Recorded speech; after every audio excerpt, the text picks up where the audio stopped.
આજે આપણે જોઈશું ધોરણ 7ની અંદર ચેપ્ટર નંબર 1 વનસ્પતિમાં પોષણ. હવે ચેપ્ટરની શરૂઆતની અંદર આપણને સૌથી પહેલાં થોડો ઇન્ટ્રો આપેલો છે. હવે ઇન્ટ્રોની અંદર એવું આપેલું છે કે બધા જ સજીવો માટે ખોરાક જરૂરી છે. આપણને ખબર છે કે આપણે ધોરણ 6ની અંદર ચેપ્ટર 1 આવતું હતું,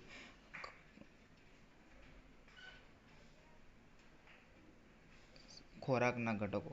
તો તેની અંદર આપણે જોઈ ગયા હતા કે ખોરાકના ટોટલ કેટલા ઘટકો હતા, તો કે 6, જેની અંદર આવતું હતું સૌથી પહેલાં કાર્બોદિત, પ્રોટીન, ચરબી, વિટામિન અને ખનિજ ક્ષાર. આ બધા, અને એક આવે છે પાણી, કે પાણી પણ આપણે ખોરાકના ઘટક તરીકે જ આપણે ગણી શકીએ. એટલે આમ જોઈએ તો ખરેખર ટોટલ કેટલા ઘટકો છે, 6. અને આ બધા ખોરાકના ઘટકો આપણા શરીર માટે જરૂરી છે, અને આપણે તેને શું કહીએ છીએ, પોષક તત્વો કહે છે. એટલે ખોરાકના ઘટકોને બીજા આપણે પોષક તત્વોના નામે ઓળખીએ છીએ. આજે પૃથ્વી ઉપરનો કોઈ પણ સજીવ હોય તો દરેક સજીવને ખોરાકની આવશ્યકતા રહેલી હોય છે, વનસ્પતિ હોય કે પછી પ્રાણી હોય, બરાબર. વનસ્પતિ પોતાના ખોરાકનું સંશ્લેષણ કરી શકે છે, પરંતુ અમુક પ્રાણીઓ આમ કરી શકતા નથી, અને વનસ્પતિ ખાતા પ્રાણીઓમાંથી મેળવે છે. આમ મનુષ્ય પ્રાણીઓને પ્રત્યક્ષ કે પરોક્ષ રીતે વનસ્પતિ પર આધાર રાખે. આજે પૃથ્વીનો કોઈ પણ સજીવ હોય તો આપણને ખબર છે કે વનસ્પતિ પોતાનો ખોરાક પોતાની જાતે બનાવે, પરંતુ બાકીના કોઈ પણ સજીવની જો વાત કરીએ તો ડાયરેક્ટલી, ઇનડાયરેક્ટલી, એટલે કે પ્રત્યક્ષ કે પરોક્ષ રીતે વનસ્પતિ પર આધાર રાખતા હોય છે.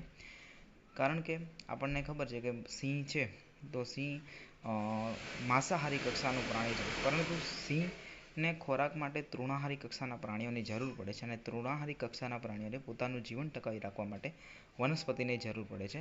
એટલે કોઈ પણ મનુષ્ય હોય કે પ્રાણીઓ પ્રત્યક્ષ કે પરોક્ષ રીતે વનસ્પતિ પર આધારિત રાખતા હોય છે.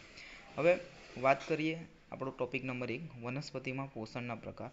તો વનસ્પતિ એક સજીવ છે જેને પાણી, કાર્બન ડાયોક્સાઇડ અને ખનિજ તત્વોનો ઉપયોગ કરીને પોતાનો ખોરાક બનાવે છે, અને આ જરૂરી કાચા પદાર્થો તેની આસપાસ હાજર છે. વનસ્પતિ પોતાનો ખોરાક પોતાની જાતે બનાવે છે, બરાબર. જેમ આપણે પોતાનો ખોરાક આપણે જાતે નથી બનાવી શકતા, એવી રીતે વનસ્પતિ પોતાનો ખોરાક પોતાની જાતે જ બનાવે છે. આ પોષક તત્વો, એમાં કઈ વસ્તુની જરૂર પડશે, ખાસ યાદ રાખશું આપણે, પાણી, કાર્બન ડાયોક્સાઇડ અને ખનિજ તત્વોનો ઉપયોગ કરીને ખોરાક બનાવે છે. આ પોષક તત્વો એ સજીવોને તેમના શરીરના બંધારણ, વૃદ્ધિ પામેલા ભાગોને સમારકામ અને જૈવિક ક્રિયાઓ કરવા શક્તિ ઉર્જાની પ્રાપ્તિ માટે જરૂરી છે. હવે વનસ્પતિ છે તો વનસ્પતિ પોતાનો ખોરાક બનાવે છે. તો જેમ આપણને ખબર છે કે આપણે ખોરાક લઈએ તો એના કારણે આપણને બી શું થાય, આપણા શરીરનું બંધારણ સુધરે, આપણી વૃદ્ધિ થાય. પછી નુકસાન પામેલા ભાગો, એટલે આપણને કોઈ જગ્યાએ કોઈ ઈજાગ્રસ્ત હોય તો એનું પણ શું થઈ જાય કે ધીમે ધીમે સારું થવા લાગે, અથવા તો કે આપણને કાર્ય કરવા માટેની શક્તિ મળે. તો વનસ્પતિને પણ આ જ રીતે દરેક વસ્તુની જરૂર હોય છે, એટલે એ પણ પોષક તત્વો દ્વારા એના શરીરની અંદર આની પ્રાપ્તિ થાય છે. સજીવો દ્વારા, હવે ધ્યાન આપશું આપણે, પોષણ એટલે શું, પરીક્ષામાં ઘણી વખતે પૂછાતું હોય છે, પોષણ એટલે શું. તો સજીવો દ્વારા ખોરાક ગ્રહણ કરવાની અને શરીર દ્વારા તેને ઉપયોગમાં લેવાની ક્રિયાને આપણે પોષણ કહીએ છીએ. ફરીથી કહીશ, સજીવો દ્વારા, જેટલા પણ સજીવો છે એ લોકો ખોરાક ગ્રહણ કરી અને શરીર દ્વારા તેનો ઉપયોગમાં લેવાની ક્રિયાને આપણે શું કહીએ છીએ, પોષણ. એટલે જે પણ ખોરાક ગ્રહણ કરે અને ખોરાક ગ્રહણ કરી અને એને જે ઉપયોગમાં લેવાની જે પ્રક્રિયા છે એને આપણે કહીએ છીએ પોષણ. હવે પોષણના ટોટલ આપણને 2 પ્રકાર આપવામાં આવેલા છે. એક છે સ્વાવલંબી અને બીજું છે પરાવલંબી. હવે શબ્દ ઉપરથી જ આપણને ખ્યાલ લઈ જાય કે સ્વાવલંબી એટલે શું. તો સ્વાવલંબી એટલે એવી વસ્તુ કે જે પોષણ, જે પોતાનો ખોરાક જાતે બનાવે તે સ્વાવલંબી, અને જે ખોરાક માટે બીજા પર આધાર રાખે તે પરાવલંબી. સાદી ભાષામાં આપણે યાદ રાખશું, જે પોતાનો ખોરાક જાતે બનાવે તે સ્વાવલંબી, અને જે ખોરાક માટે બીજા પર આધાર રાખે તેને પરાવલંબી કહીએ છીએ. ફરીથી જોઈએ, જે પોષણ પ્રક્રિયામાં સજીવો સરળ પદાર્થોમાંથી પોતાનો ખોરાક જાતે બનાવે છે તેને સ્વાવલંબી પોષણ કહે છે. એટલે પોતાનો ખોરાક જાતે બનાવે તેને કહેવાય છે સ્વાવલંબી. અને સ્વાવલંબીનું એક જ ઉદાહરણ આપણે કહી શકીએ, કોણ છે, વનસ્પતિ. કારણ કે વનસ્પતિ એકમાત્ર એવું સજીવ છે કે જે પોતાનો ખોરાક પોતાની જાતે બનાવે છે. હવે પરાવલંબી કોણ, તો કે પ્રાણીઓ અને મોટાભાગના અન્ય સજીવો વનસ્પતિ દ્વારા તૈયાર થયેલો ખોરાક મેળવે છે, તેઓને પરાવલંબી કહે છે.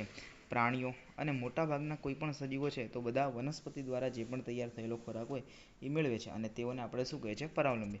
એટલે બીજા પર આધાર રાખે ખોરાક માટે એને કહેવાશે પરાવલંબી અને જે પોતાનો ખોરાક જાતે બનાવે તેને કહેવાશે સ્વાવલંબી. સ્વાવલંબીની અંદર એક જ ઉદાહરણ યાદ રાખવાનું વનસ્પતિ અને પરાવલંબીની અંદર આપણે લખી શકીએ પ્રાણીઓ અને મોટાભાગના સજીવો. પ્રાણીઓ એમાં આપણે પણ આવી ગયા બરાબર સ્વાવલંબીની અંદર. હવે આપણને એક પ્રશ્ન થાય કે વનસ્પતિમાં ખોરાક બનાવવા માટેનું કારખાનું ક્યાં હોય છે. હવે આ કેવો પ્રશ્ન પૂછવામાં આવે છે કે વનસ્પતિમાં ખોરાક બનાવવા માટેનું કારખાનું ક્યાં હોય છે. એટલે વનસ્પતિ જેમ આપણા ઘરમાં આપણને ખબર છે કે આપણે ખોરાક ક્યાં બનાવે છે રસોડામાં. તો અહીંયા આગળ પ્રશ્ન એવો જ પૂછી રહ્યા છે કે વનસ્પતિ પોતાનો ખોરાક બનાવે ક્યાં, તેનું રસોડું કોણ, તેનું રસોડું છે પર્ણ. એનું રસોડું શું છે પર્ણ. શું ખોરાક વનસ્પતિના બધા જ ભાગોમાં બને છે? ના. તો વનસ્પતિના દરેક ભાગમાં ખોરાક બનતો નથી, માત્ર અમુક ભાગમાં જ બને છે. હા, માત્ર અમુક ભાગમાં જ બને છે.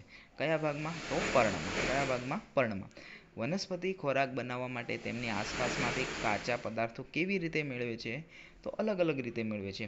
માનો કે કાર્બન ડાયોક્સાઇડ તો અલગ રીતે મેળવે છે, પાણી, ખનિજ ક્ષાર તો બધા અલગ અલગ રીતે એના સુધી પહોંચે છે. કેવી રીતે આ પદાર્થો વનસ્પતિમાં ખોરાક બનાવવાના કારખાના સુધી વહન પામે છે? તો આપણે સમજીએ આની માટે પ્રશ્ન છે પ્રકાશ સંશ્લેષણની પ્રક્રિયા.